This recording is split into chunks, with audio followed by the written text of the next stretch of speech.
ये आकाशवाणी रायपुर है। प्रादेशिक समाचार बुलेटिन के साथ मैं राहुल सिन्हा।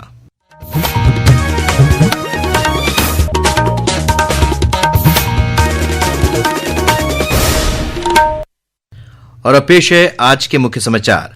संविधान को अंगीकार किए जाने की 75वीं वर्षगांठ पर आज रायपुर में हमारा संविधान हमारा स्वाभिमान के नाम से निकाली गई पदयात्रा, अमृत सरोवर स्थलों और शिक्षण संस्थानों में हुए कई कार्यक्रम। मुख्यमंत्री की अध्यक्षता में आज हुई राज्य मंत्रिपरिषद की बैठक। किसानों को बीज उपलब्ध कराने के लिए भारत सरकार द्वारा empanelled central nodal seed agency से बीज खरीदने का लिया गया निर्णय। बिलासपुर कटनी रेल मार्ग के भनवाड़ टंक स्टेशन के पास आज कोयले से लदी मालगाड़ी पटरी से उतरी, कई ट्रेनों का परिचालन हुआ प्रभावित। और राज्य सरकार ने विशेश्वर सिंह पटेल को गौ सेवा आयोग का अध्यक्ष नियुक्त किया। अब समाचार विस्तार से। संविधान को अंगीकार किए जाने की आज 75वीं वर्षगांठ है।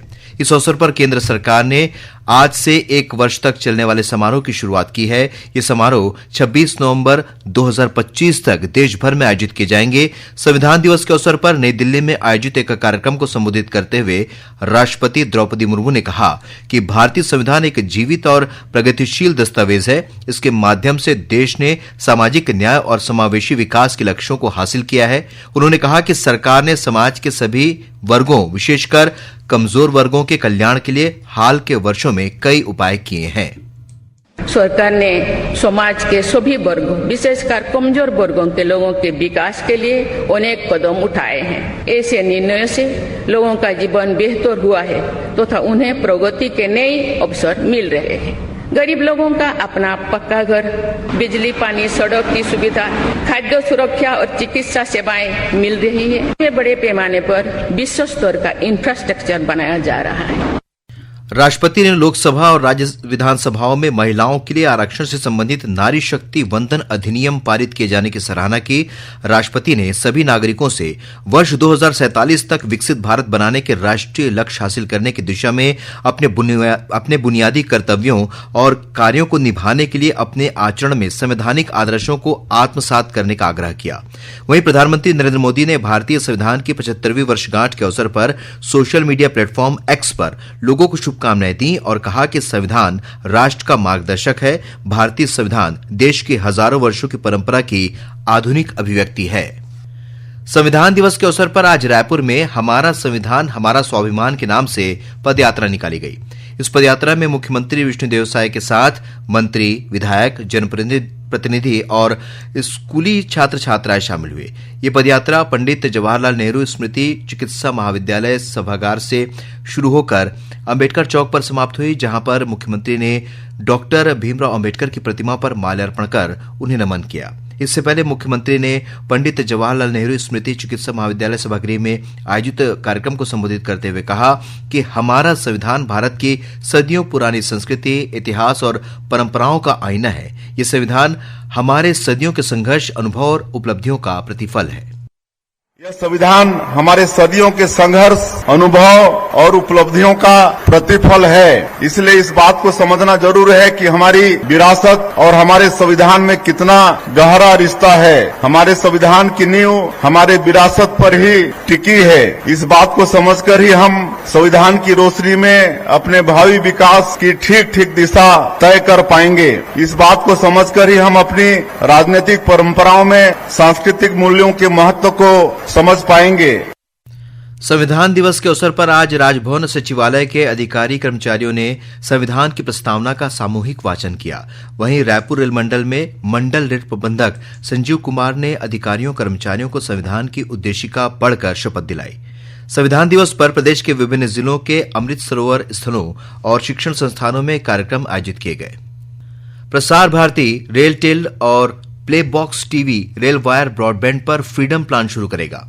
प्रसार भारती के मुख्य कार्यकारी अधिकारी गौरव द्विवेदी तथा रेलटेल के अध्यक्ष और प्रबंध निदेशक संजय कुमार ने कल नई दिल्ली में इसकी शुरुआत की। इसका उद्देश्य पारंपरिक और आधुनिक प्रसारण के बीच की दूरी को कम करना तथा निर्बाध कनेक्टिविटी और उत्कृष्ट मनोरंजन उपलब्ध कराना है। श्री द्विवेदी ने कहा कि देश डिजिटल क्रांति की ओर बढ़ रहा है और waves OTT platform Prasar Bharati के लिए एक बड़ी छलांग है।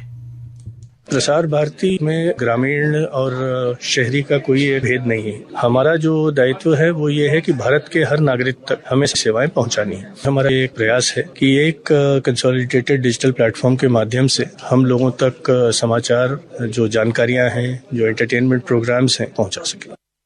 गृह मंत्री विजय शर्मा ने आज मंत्रालय में गृह विभाग और स्वास्थ्य विभाग की एक उच्च स्तरीय बैठक ली।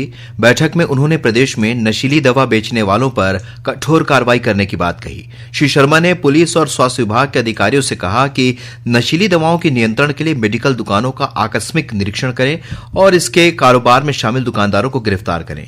बैठक में स्वास्थ्य मंत्री श्याम बिहारी जायसवाल ने खाद्य और औषधि विभाग के नियंत्रक को पुलिस अधिकारियों के साथ टीम बनाकर कार्रवाई करने के लिए कहा। मुख्यमंत्री विष्णुदेव साय की अध्यक्षता में आज मंत्रालय में हुई राज्य मंत्रिपरिषद की बैठक में कई महत्वपूर्ण निर्णय लिए गए। बैठक में किसानों के हित में मंत्रिपरिषद ने बड़ा फैसला लिया।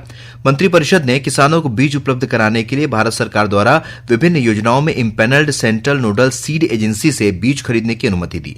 वहीं राजनीतिक दलों से संबंधित 54 प्रकरणों को वापस लिए जाने का निर्णय लिया। साथ ही 5वीं और 8वीं की परीक्षाओं को केंद्रीकृत किए जाने के लिए स्कूल शिक्षा विभाग को अधिकृत किया गया है।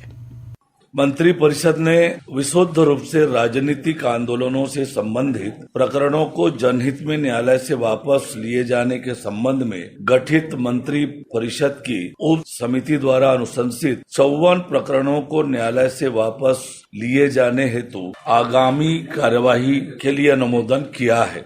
एक अन्य महत्वपूर्ण निर्णय में 5वीं एवं 8वीं की परीक्षाओं को केंद्रीकृत किए जाने के लिए स्कूल शिक्षा विभाग को अधिकृत किया गया है, जिससे कि राज्य में शिक्षा का स्तर अच्छा हो सके और उसमें सुधार आ सके।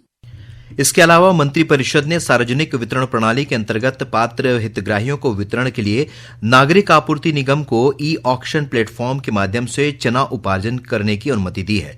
वहीं खरीफ सीजन में राज्य में मक्का और प्रधानमंत्री अन्नदाता आय संरक्षण अभियान के अंतर्गत दलहन, तिलहन और रबी मौसम में चना, मसूर तथा सरसों के उपार्जन के लिए नेफेड और एनसीसीएफ को प्रोक्योरमेंट एजेंसी नियुक्त करने का निर्णय लिया गया है।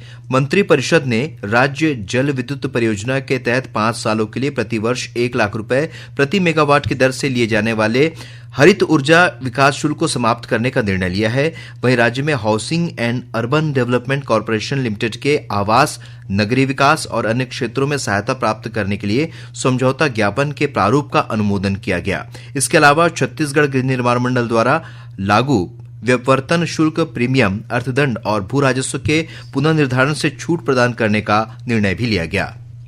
छत्तीसगढ़ के राज्यपाल रमेन डेका ने आज नई दिल्ली में पूर्व उपराष्ट्रपति एम वेंकैया नायडू और केंद्रीय सड़क परिवहन मंत्री नितिन गडकरी से मुलाकात की। अपने दिल्ली प्रवास के दौरान राज्यपाल ने भारत मंडपम में आयोजित 43वें भारत अंतर्राष्ट्रीय व्यापार मेले का अवलोकन किया। दक्षिण पूर्व मध्य रेलवे के बिलासपुर कटनी रेलमार्ग के भनवारटंग के स्टेशन के पास आज सुबह कोयले से लदी मालगाड़ी के 17 डिब्बे पटरी से उतर गए। इसके कारण इस रेलमार्ग पर कई ट्रेनों का परिचालन प्रभावित हुआ है। आज अंबिकापुर दुर्ग एक्सप्रेस को रद्द कर दिया गया है। कल 27 नवंबर को Bilaspur Shahdol MEMU up down रद्द रहेगी। वहीं दुर्ग उधमपुर सुपरफास्ट, भोपाल दुर्ग अमरकंटक एक्सप्रेस, छपरा दुर्ग एक्सप्रेस, पुरी योगनगरी ऋषिकेश उत्कल एक्सप्रेस और दुर्ग MCTM एक्सप्रेस को परिवर्तित मार्ग से चलाया जा रहा है। मिली जानकारी के अनुसार रेलवे की टीम मौके पर पहुंचकर रेल यातायात बहाल करने के लिए मरम्मत कार्य कर रही है। रेलवे ने यात्रियों की सुविधा के लिए बिलासपुर, रायगढ़, अनूपपुर, शहडोल, उस्लापुर, दुर्ग, रायपुर और गोंदिया स्टेशन में बूथ की स्थापना की है। राज्य सरकार ने आज छत्तीसगढ़ गौ सेवा आयोग में अध्यक्ष की नियुक्ति कर दी है। पशुधन विकास विभाग के संयुक्त सचिव द्वारा जारी आदेश के मुताबिक कबीरधाम जिले के विशेश्वर सिंह पटेल को गौ सेवा आयोग का अध्यक्ष बनाया गया है। वहीं राज्य सरकार ने भारतीय पुलिस सेवा के 4 अधिकारियों के प्रभार में फेरबदल किया है। जारी आदेश के मुताबिक राजेश अग्रवाल को पुलिस मुख्यालय नवा रायपुर में सहायक पुलिस महानिरीक्षक, धर्मेंद्र सिंह छवई को कबीरधाम जिले का पुलिस अधीक्षक, मयंक गुर्जर को बीजापुर का अतिरिक्त पुलिस अधीक्षक और पूजा कुमार को दंतेवाड़ा जिले के अतिरिक्त पुलिस अधीक्षक की जिम्मेदारी सौंपी गई है। और अब पेश है मौसम का हाल। उत्तर से आ रही ठंडी और शुष्क हवाओं के कारण अगले 2-3 दिनों तक सरगुजा संभाग और उससे लगे जिलों में न्यूनतम तापमान में गिरावट जारी रहने की संभावना है। प्रदेश के मध्य क्षेत्र में न्यूनतम तापमान में हल्की वृद्धि हो सकती है। वहीं बस्तर संभाग और उससे लगे जिलों में न्यूनतम तापमान में वृद्धि होने की संभावना है। और अब कुछ समाचार संक्षेप में। खैरागढ़ में धान बीज बिक्री पर अधिक लाभ दिलाने के नाम पर लाखों रुपए की धोखाधड़ी करने वाला एक निजी कंपनी के डायरेक्टर को गिरफ्तार कर लिया गया है। और बलौदाबाजार जिले के कोरदा और लवन के जंगलों में एक बाघ को वन विभाग की टीम द्वारा रेस्क्यू किया गया। बाघ को ट्रैंकुलाइज कर रायपुर लाया जा रहा है। अंत में मुख्य समाचार एक बार फिर। संविधान को अंगीकार किए जाने की 75वीं वर्षगांठ पर आज रायपुर में हमारा संविधान हमारा स्वाभिमान के नाम से निकाली गई पदयात्रा, अमृत सरोवर स्थलों और शिक्षण संस्थानों में हुए कई कार्यक्रम। मुख्यमंत्री की अध्यक्षता में आज हुई राज्य मंत्रिपरिषद की बैठक।